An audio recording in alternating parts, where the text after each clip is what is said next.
भाड़ा वाली गाड़ी से ना जाइब हम भोला के दुआरी सैया जी।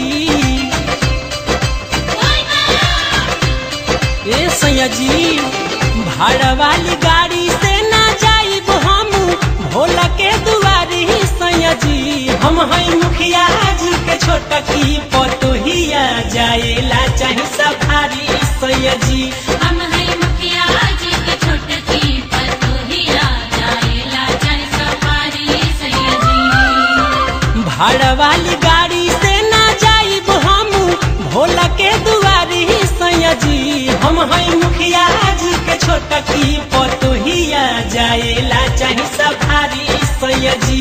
हम हैं मुखिया जी के छोटा की पतोहिया जाएला चाहे सफारी सैया जी।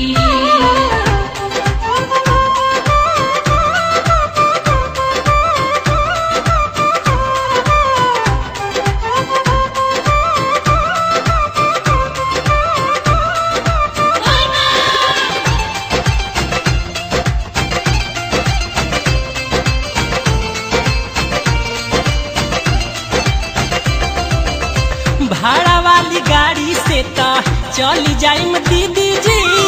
हम के सफारी से पहुँचा दी कवनो विधि जी। बुझनी भाड़ा वाली गाड़ी से तो चली जाइम दीदी जी।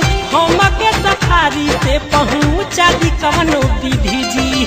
भोला बऊ रहू के महिमा तो बड़ा हवे भारी सैया जी। हम हैं मुखिया जी के छोटा की पतोहिया जाएला चाहे सफारी सैया जी। हम हैं मुखिया जी के छोटा की पतोहिया जाएला चाहे सफारी सैया जी।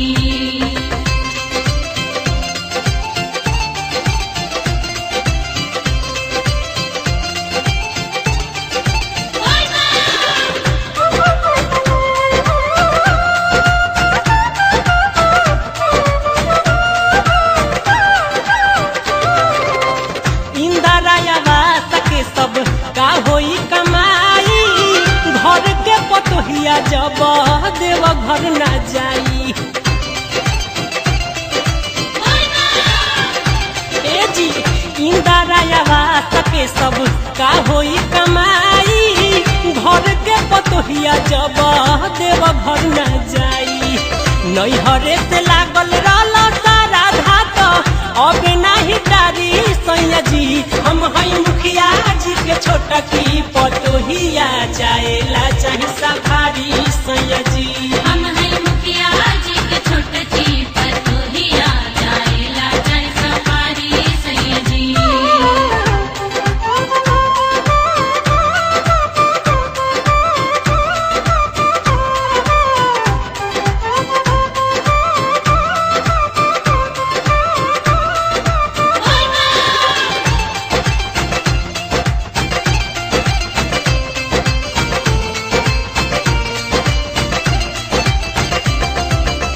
दोसरा के गाड़ी में तो लाग जाई नजारा।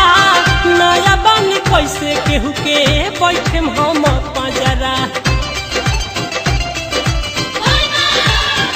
चली ना दोसरा के गाड़ी में तो लाग जाई नजारा।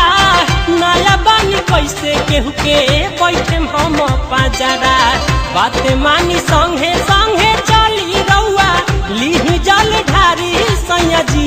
हम हैं मुखिया जी के छोटा की पतोहिया जाएला चाहे सफारी सैया जी। हम हैं मुखिया जी के छोटा की पतोहिया जाएला चाहे सफारी सैया जी। भाड़ा वाली गाड़ी से ना जाइब हम भोला के दुआरी सैया जी। हम हैं मुखिया जी के छोटा की पतोहिया कहिया जाएला चाहे सफारी सैया जी